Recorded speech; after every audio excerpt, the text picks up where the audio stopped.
People want to know, is there a specific number we get to before we make the next step or we take a step backward? And I understand that that's a question people want to understand. There's so much uncertainty. There's so much anxiety.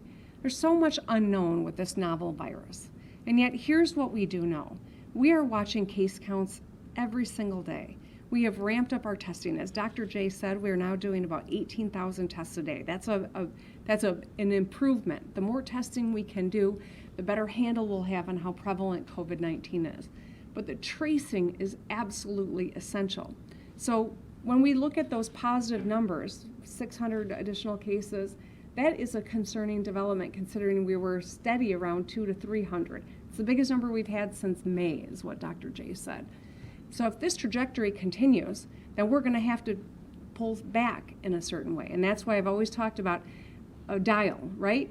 As the numbers are going down, we can think about taking additional steps of re-engagement. If the numbers continue to go up, we're going to have to dial back. And we know what stepping back looks like because we've been there in those phases.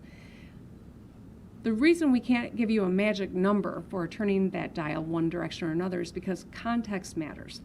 140 cases associated with Harper's and East Lansing, where we can trace and isolate people, is a scenario that is much different than 140 cases that are totally random, where you don't know what's happening and it's community spread that is unchecked and untraceable and thus hard to isolate.